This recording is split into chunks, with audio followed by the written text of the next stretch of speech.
নমস্কার, আমি চৈতালি। আর আপনারা শুনছেন আলোর গল্পের আসর। আলোর গল্পের আসরে আজকে আমি পাঠ করব লেখক সুকুমার রায় রচিত পেটুক। পেটুক। হরিপদ, ও হরিপদ। হরিপদরা ছাড়াই নেই, সবাই মিলে এত চেঁচাচ্ছে, হরিপদরা ছাড়াই দেয় না। কেন? হরিপদ কালা নাকি? কানে কম শোনে বুঝি? না, কম শুনবে কেন? বেশ দিব্যি পরিষ্কার শুনতে পায়। তবে হরিপদ কি বাড়ি নেই? তা কেন? হরিপদর মুখ ভরা ক্ষীরের লাড়ু ফেলতেও পারে না, গিলতেও পারে না। কথা বলবে কি করে? আবার ডাক শুনে ছুটে আসতেও পারে না, তাহলে যে ধরা পড়ে যাবে। তাই সে তাড়াতাড়ি লাড়ু গিলছে আর জল খাচ্ছে।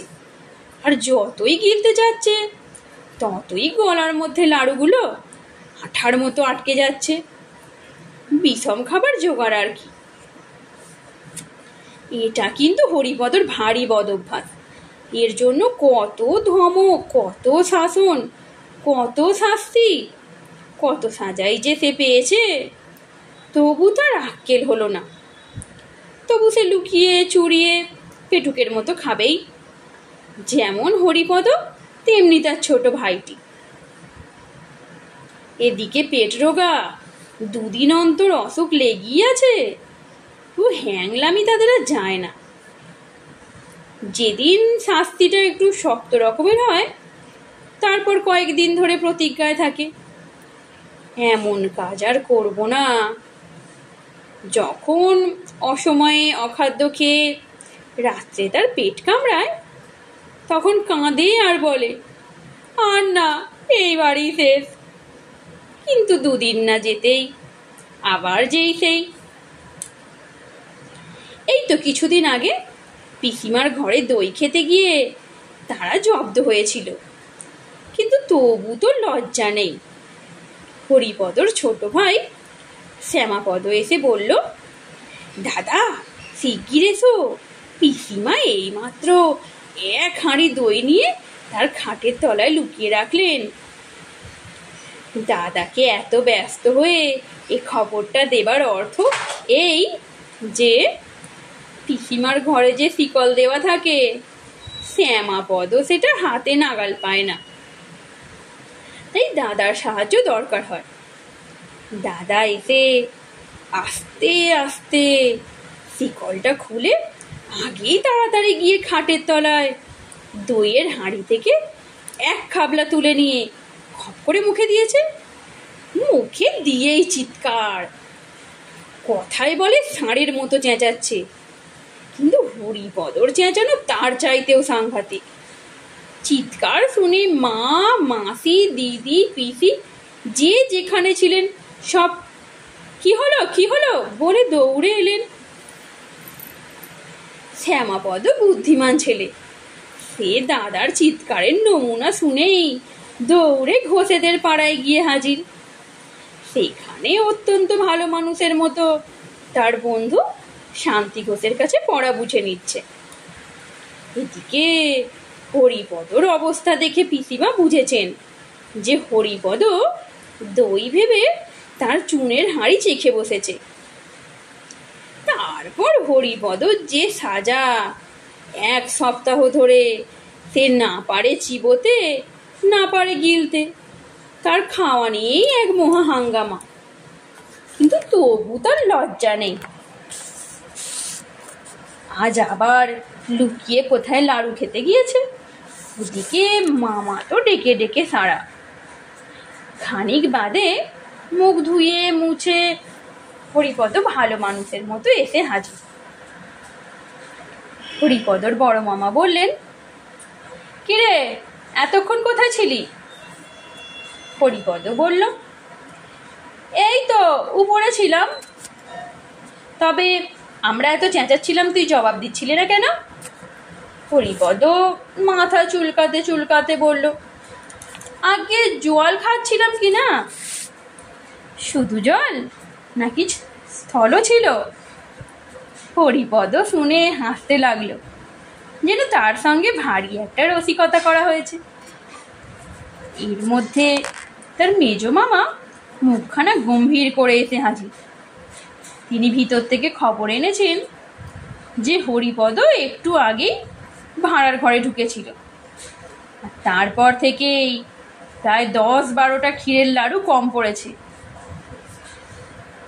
তিনি এসেই হরিপদর বড় মামার সঙ্গে খানিকক্ষণ ইংরাজিতে ফিসফাস কি যেন বললেন।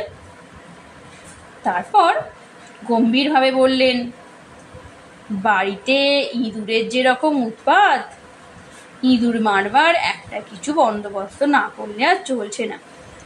চারিদিকে যেরকম প্লেগের ব্যারাম, এই পাড়া শুদ্ধ ইঁদুর না মারলে আর রক্ষা নেই। বড় মামা বললেন, হ্যাঁ, তার ব্যবস্থা করা হয়েছে তো।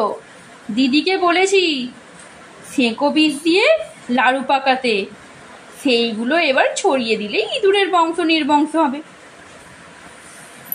হরিপদ জিজ্ঞেস করলো, লাড়ু কবে পাকানো হবে? বড় মামা বললেন, সে এতক্ষণ হয়ে গেছে।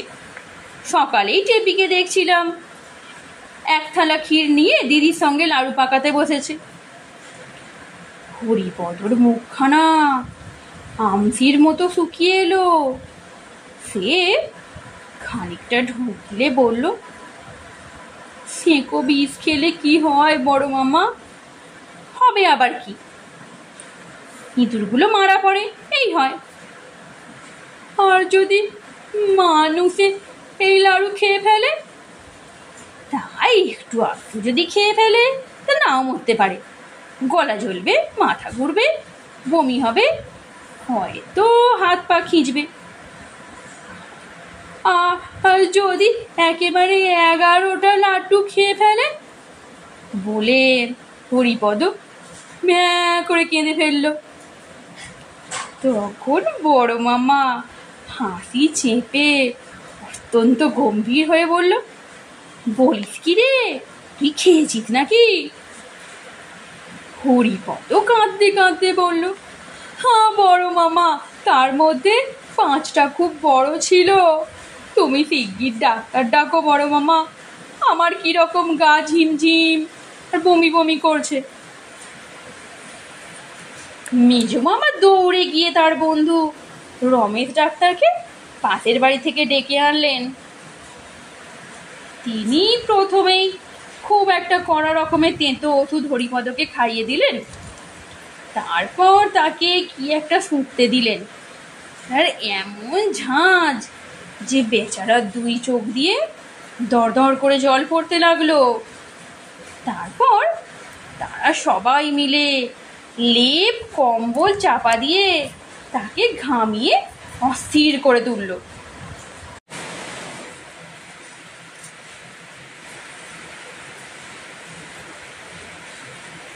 তারপর একটা ভয়ানক উৎকট ওষুধ খাওয়ানো হলো। সে এমন বিস্বাদ আর এমন দুর্গন্ধ যে খেয়েই হরিপদ ওয়াক ওয়াক করে বমি করতে লাগলো। তারপর ডাক্তার তার পথ্যের ব্যবস্থা করে গেলেন। 3 দিন সে বিছানা ছেড়ে উঠতে পারবে না, চিরতার জল আর সাবু খেয়ে থাকবে। হরিপদ বলল, আমি উপরে মার কাছে যাব। ডাক্তার বললেন, না, যতক্ষণ বাঁচবার আশা আছে ততক্ষণ নড়াচড়া করে কাজ নেই, ও আপনাদের এখানেই থাকবে। বড় মামা বললেন, হ্যাঁ, মার কাছে যাবে না আরো কিছু? মাকে এখন ভাবিয়ে তুলে লাভ কি? তাকে কি এখন খবর দেবার কিছু দরকার নেই? 3 দিন পরে যখন সে ছাড়া পেল, তখন হরিপদ আর সেই হরিপদ নেই। সে একেবারে বদলে গেছে। তার বাড়ির লোকে সবাই জানে হরিপদর ভারী ব্যারাম হয়েছিল। তার মা জানেন যে সে বেশি পিঠে খেয়েছিল বলে তার পেটের অসুখ হয়েছিল। হরিপদ জানে সেঁকো বিষ খেয়ে সে আরেকটু হলেই মারা যাচ্ছিল। কিন্তু আসল ব্যাপারটা যে কি তা জানেন কেবল হরিপদর বড় মামা, মেজো মামা, আর জানেন রমেশ ডাক্তার। আর এখন জানলে তোমরা, যারা এই গল্প শুনছো। আজকের গল্প এখানেই সমাপ্ত।